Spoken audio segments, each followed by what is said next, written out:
Namaskaram, namaskaram to everyone.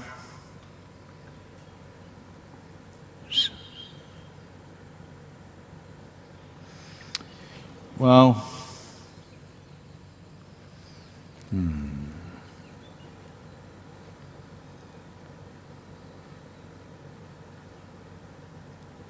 if you were a virus, lot of good news.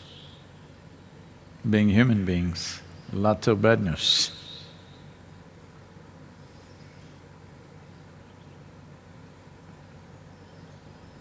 Hope they're not on the darshan. Well, particularly United States is looking great concern.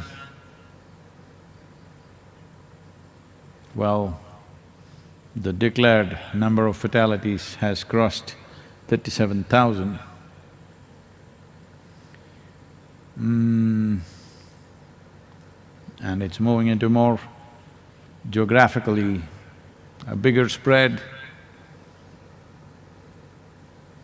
And unfortunately, a whole lot of people living alone in their homes are being found dead by themselves. I am unable to understand why they could not call somebody for emergency, whatever, but hundreds of bodies being found in homes alone. So probably these are people with other medical conditions like cardiac condition, and they don't go through the regular symptoms, but due to cardiac failure or something else of that kind, they must be dying because of this. So, concern about this is not over. I know a whole lot of people in India are raring to go on the streets on 20th thinking it'll be relaxed. I don't think it'll be relaxed on 20th except for a few services and certain kind of economic activity like agriculture and a few other things. I don't think the nation can afford to do that. But even on 3rd of May, when it is relaxed, we must understand this is out of economic compulsions, not because we have conquered the virus. Economic compulsions are forcing us to do certain things because we don't want the solution to become more expensive than the problem. And slowly we are moving in that direction. Even United States is talking about opening up and going back to work and let's see what happens. Well, what happens is not going to be very pleasant. So, I don't think I'm hearing things from various world leaders and everything. I don't think anybody has a clue exactly how to handle this. We're only trying to slow it down with lockdowns. Nobody has a clue. So,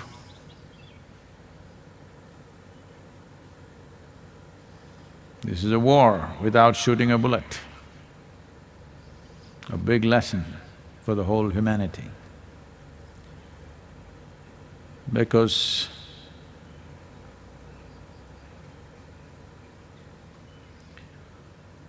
in 20th century,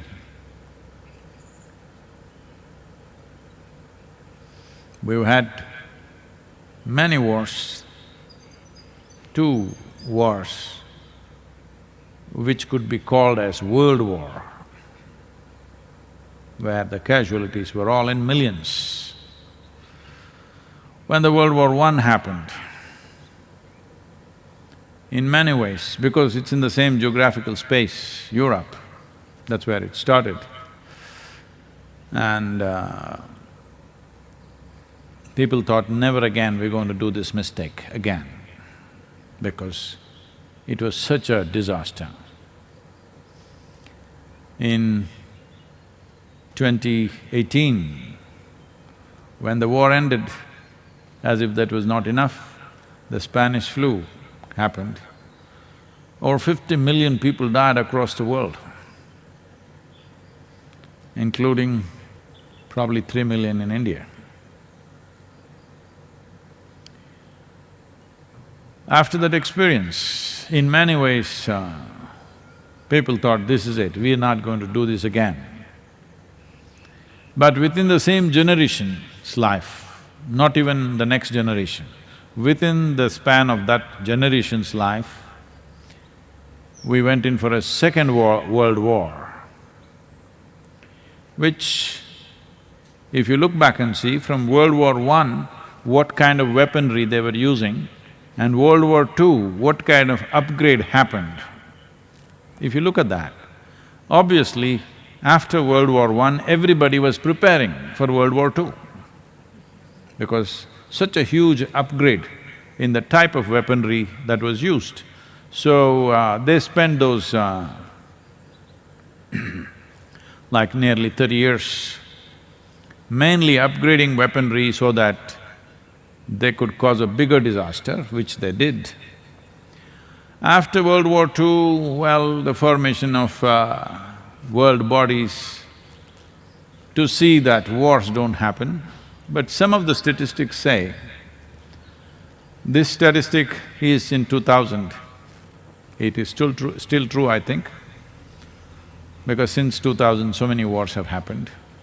From 1944, when the world war ended in two big blots on humanity, the two nuclear bombs dropped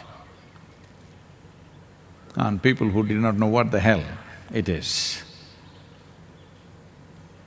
From there till 2000, statistics say not a single day passed on this planet without some kind of war or battle happening. That entire 56 years, 56 years it's been happening. Well, from 2000 onwards, all of you have witnessed how many nations have been ravaged. So, now we are at war because what is happening now definitely has to be handled in war footing. But a gentler army of people, doctors and nurses and fighting, but a whole lot of people are determined to see the war takes maximum toll. Unfortunately, people are taking out protests about the lockdown in United States. In other countries also, small protests have happened. In India, certain people wanting to consciously spread it, they're spitting on the vegetables and selling it, infected people. It's really unfortunate that this has been the mindset of humanity for some reason or the other, that, well, somewhere we have a fatal attraction towards havoc. We want havoc. We think it'll only happen to others. But that's not how it happens. When it happens to others, it will happen to us also. But the level of prejudice, the level of hatred, the level of resentment that you want to cause damage to somebody else's life has unfortunately sank so deep into human heart. Based on race, religion, nationality, ideologies, these damn things have taken such a big toll in the last few hundred years, unbelievable. The amount of suffering that we have heaped upon each other in the name of race, religion, national borders and national interests. And of course, for ideological stuff, is truly… it's very clear. The moment you get identified with any one of these things strongly, whether it's your race or particularly your religion, because here you have divine sanction to do horrible things. Nationality also, it's all right, we belong to a nation because that's a way to manage the world, because we have no mechanism to manage the whole globe, we have to manage nations, that's the only way we can manage people. And stupid ideologies that you make up in your head become more sacred than life itself. Well, if humanity has to become in some way not fully liberated, at least reasonably free from these damn things, turning inward, an experience beyond physical boundaries, which is being described as spiritual process, essentially it's this, that your identity is not limited to physical boundaries, either of body or of community or of race or religion or nationality or ideology. This is all spiritual process means, that your boundary is not limited by any physical entity. If this doesn't happen large scale, as we become more and more competent, as our science makes progress, our disasters will get more dastardly, more complicated and more sinister. So human competence has become a massive problem right now, simply because people are identified with little things. As a generation of people, if we do not strive to get people beyond their limited identities of these 4-5 things, these 4-5 things, if you ask me, I know people are going to attack me for this, these 4-5 things which I mentioned, race, religion, ideology, these must be put in the category of filthy words in our languages, because this is the worst kind of filth that's happened to humanity. The color of my skin, the nonsense that I believe in, and something that I make up in my head and make it sacred, these things have made human beings do things that no human being can be proud of, but they are proud of it because something more than their intelligence tells them. And they're hearing voices from elsewhere.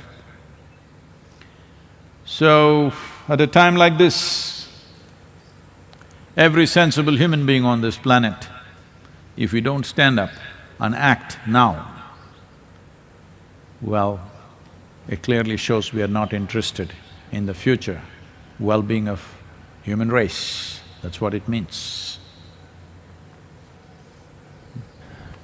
This question is from Gayatri. Namaskaram Sadhguru. In my understanding, God is the creator of whole existence and He is referred to as Swayambhu. When you speak about science of God making, I get confused. How can a piece of creation create the creator?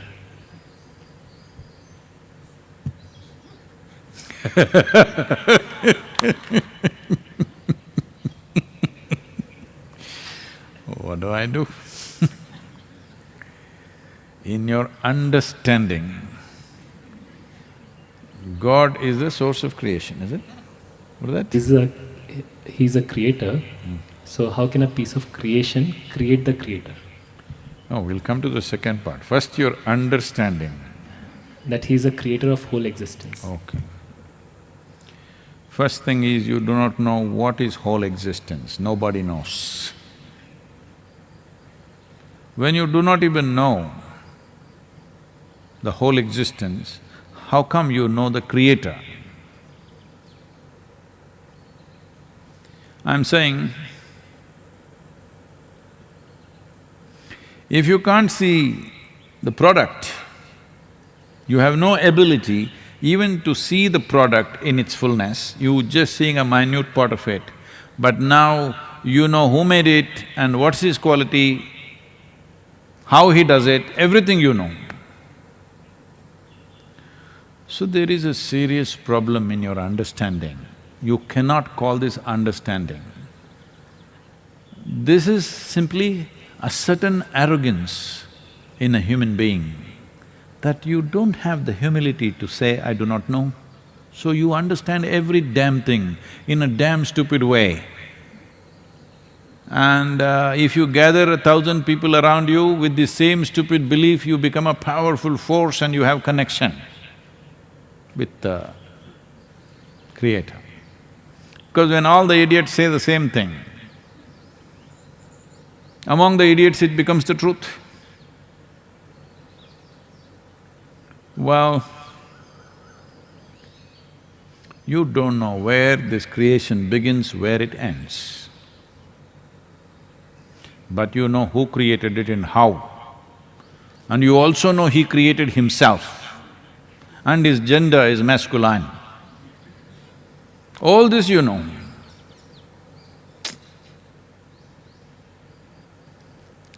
But you don't know a damn thing about yourself. So this is exactly what I was saying 2 minutes ago. You are a serious problem. You may think you are a pious religious being, but you are a serious problem to humanity. You are a serious problem to every life on this planet. You need to understand this. Because you make up things and because even your own mind cannot accept it, you stamp it with the authority because you hear it from above. If you heard the birds, I can understand. If you don't hear them, they will drop something on your face. Then at least you will understand there's a bird up there. But you're making up all this nonsense because you just don't have fundamental sense of humility or honesty in your life. So you're making up all this nonsense. The fact of the matter is, you do not know the shape, form, size, whatever of this creation. That is the nature of your existence. Well, so your understanding, once it goes away, because it's not understanding, if you had clearly perceived this is it, you wouldn't be asking me a question. Either you must be realized or you must be a fanatic. Both these people don't ask questions because they know. One knows, another has gathered people. So fanatics absolutely believe this is it, because they've gathered people and only they live among themselves. If you ask 3 questions, your heavens will collapse, your scriptures will collapse, everything that you believe will collapse. That is why we've always been killing the people who ask questions, because this is another way of handling the question. Yes, very effective. When you do not know the answer for the question, kill the questioner, question is gone. So this has been the way of handling questions. Now this is a question. I will not make the questioner gone. I want to make the question gone because you don't even understand. You don't have a perspective. What is creation? What could be its source? You have absolutely no perspective anywhere. All this is coming from the fundamental arrogance that human being is the center of creation. No, you're a worm, you're an insect, you're not even an ant. Mother Earth looks at you like you are coronavirus, because your impact on her is just the same as the impact of virus on us. It's the same thing. So do not assume so many things. If you remove these assumptions, then you become a continuous state of wonder. Everything that you see, too fantastic? You can't figure out a damn leaf in your entire life, I'm telling you. If you live for 100 years, if you look at an ant for 100 years, you will still not figure out how he is made. But now you know how the creator is made, you're saying he's Swayambhu. Well, Swayambhu meant something else, not the way you're thinking, he made himself up. You have also made yourself up, huh? You were born like this, now you became like this, did you make yourself up or no? And all these stupid things that you're thinking and believing, also you made it up. Maybe you have a community that supports you, and maybe you have a book that supports your community, but you believe things which you do not know. Why don't you be human enough to say, I do not know? Then there is a possibility of enhancing your perception. From where you are, at least you may move to the next step. Sadhguru, we all came here, we're sitting in this darshan because we thought you will make us understand everything. No, I'm just trying to make you understand, you will never goddamn understand a damn thing in this universe. That's all I'm trying to make you understand. You will not. You can experience. This is a privilege. That also we don't know why this privilege is given, that we can experience things. Understand? What have you understood? One single thing, have you understood something? One atom, have you understood? Over 99% of the atom is empty. Have you understood that 99%?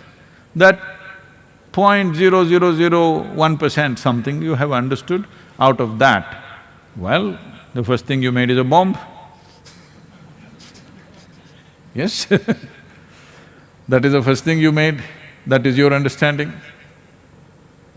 You took a building block of physical nature and made it into a terrible destructive force. This is your understanding. So, what's the last part of the question? How can a piece of creation create the creator? So this happened.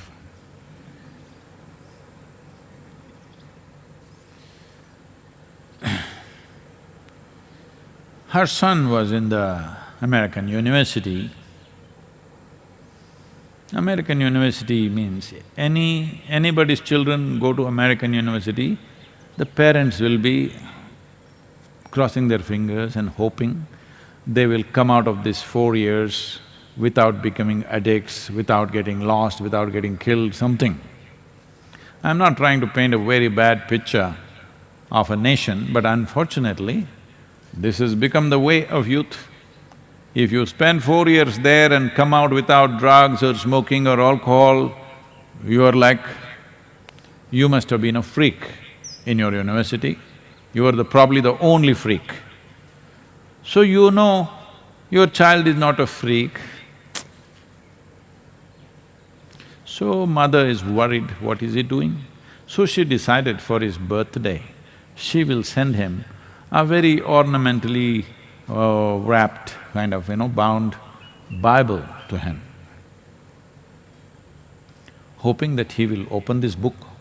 Most probably he's not opened any book since he went there, you don't know. But at least she is hoping he may open this book and something will stick to him. So she packed it and took it to the post office. The postmaster asked the lady, is there anything breakable in this package? She said, only the 10 commandments.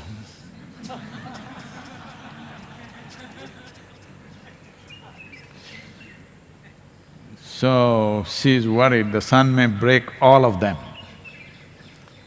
If he breaks 50%, 5 of them, 6 of them and comes back with at least 4 intact, she's thinking it's success.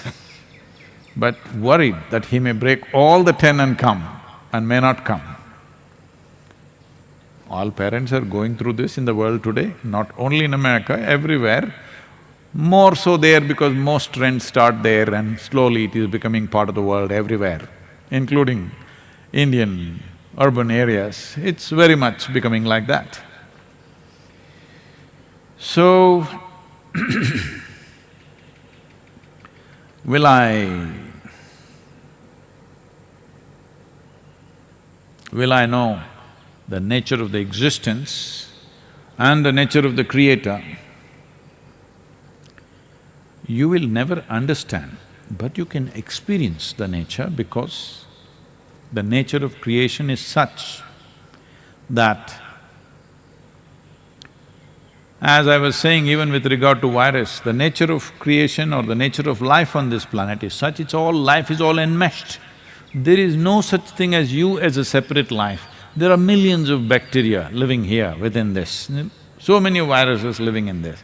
This one thing is little more troublesome than the other, so we manage it. We kind of made deals with that. When you eat, something goes into you, when you walk, something goes into you, if you open your mouth, it goes into you, if you don't open your mouth, it'll go through the nostrils. That is why everybody's wrapped up right now. So this is the nature of life, it's all intermingling. This is the nature of creation also. What is creation and what is the source of creation are all enmeshed. Otherwise, you wouldn't grow up like this. You didn't take brick and mortar and plaster yourself into this size and form. It happened from within. Obviously, what creates this is functioning from within you. Because it's within you, you must understand this very clearly. Only because it's within you, you have the ability to experience, because all human experience happens only within you. You think you're able to see this tree, you're seeing this tree, it's not true. Light is falling on this, reflecting, coming, going into your… through your lenses, inverted image in the retina, you know that whole story of how ophthalmology works, at least on the basic level. So you're only seeing it the way it's projected in your mind.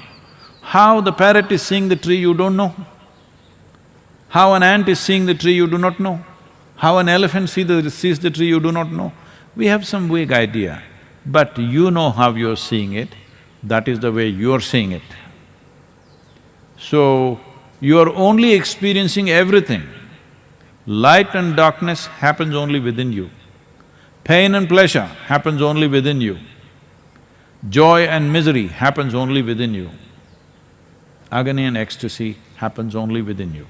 Everything that you think you know is only happening within you. Or in other words, you know or you are capable of knowing only what happens within you. You are not capable of knowing anything else. You are relying on the fundamental instrument of perception, which is human mechanism, and you're assuming what you perceive is everything. Completely wrong way of looking at life. Complete misunderstanding. It's a keyhole vision of life. It is like you're looking out of a keyhole. Let's say a cow passed. Slowly the cow walked. You saw the nose. These days you're afraid of the nose, I know. So you covered yours. Then you saw its snout, then you saw its eyes, then you saw its horns, then you saw its neck, then you saw the body. Like a wall it passed, then you saw the tail, whatever, piece by piece. Now at every point you keep on making conclusions. The conclusion that you made when you saw the snout obviously changed when you saw the horns. It obviously changed with every part. Isn't this the way we're exploring what we consider as science? Every day, our opinion about the creation is changing. And, well, opinions about creator is endless. So, when we said God-making, we are not talking about God as the God. We are talking about creating a yantra, a tool. with which if you can walk better with something than just your legs, it's good for you. If you can, instead of running, go on a bicycle, it's really wonderful. You do one thing. Now you have to go to the dining. We will do this from tomorrow for you. Today we are not organized. Only if you arrive there, we will break the darshan just 2 minutes before 7 o'clock. 7 o'clock, if you are there, only you will get food, otherwise you will not get. You will all start running. Just maybe 70, 80 yards from here, maybe about 300 yards from here. But you will see, most people will go without food. What they will do, by day after tomorrow they'll all get a bicycle. Because we don't allow other vehicles, they'll get a bicycle. Then the next day you will see only people with bicycle will get the food. So, because we realized this, we came up with all kinds of machines. Those who have instruments to perform better will perform better. Today you say, some countries are technologically advanced, what does it mean? They got better machines, so they're doing well. So here in this culture, we looked at deities as machines or yantras. Out of that, did we succeed? Of course, in a phenomenal way, ahead of the rest of the world. When people were still hunting and gathering in most of the world, most parts of the world, here we were in highest level of mathematics, music, various sciences, and lived very, affluent for those days. And even just 250 years ago, it was the most affluent culture. Over 33% of the world's produce came from India. You think all this happened without some kind of technology? Technology in a different way. Because we did not think of building machines, we thought of technologies which will enhance this machine.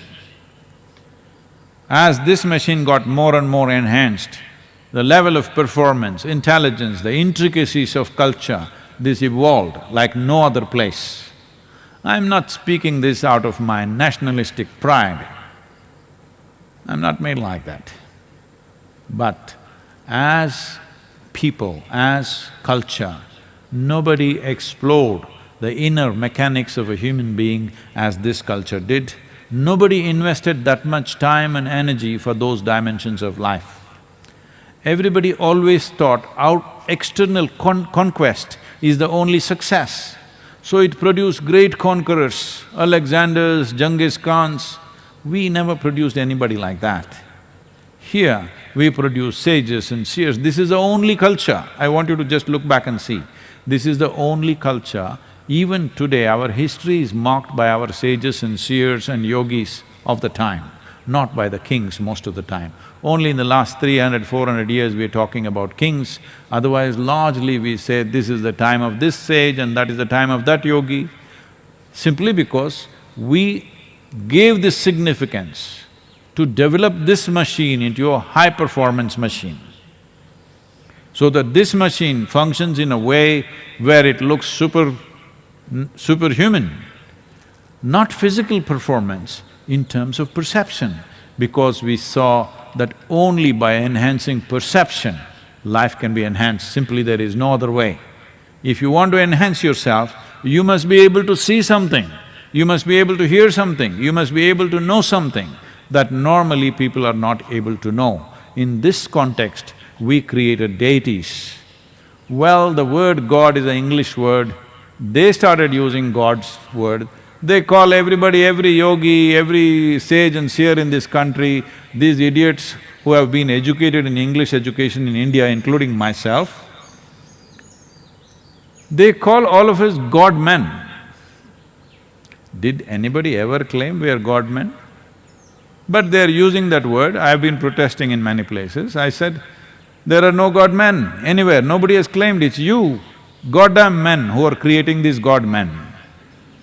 Nobody ever claimed he's a God-man, because this is all imported ideas you picked up and trying to mess up everything here. You need to understand, in this culture, Anybody who has enhanced his perception is valued immensely because we thought this is the only machine which is of highest significance because this is the most significant machine on the planet, most sophisticated machine on the planet. Fine-tuning it is more important than simply creating other machines. You went on creating other machines, you're always talking about moving the mountains. What kind of an idiot will move mountains?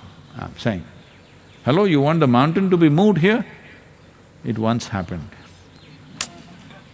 Shankaran Pillai came to Isha Yoga Center. Checked in at the welcome point and said, I want a room with the best view. So because if you don't know this, don't rush into this now, start fighting for this room.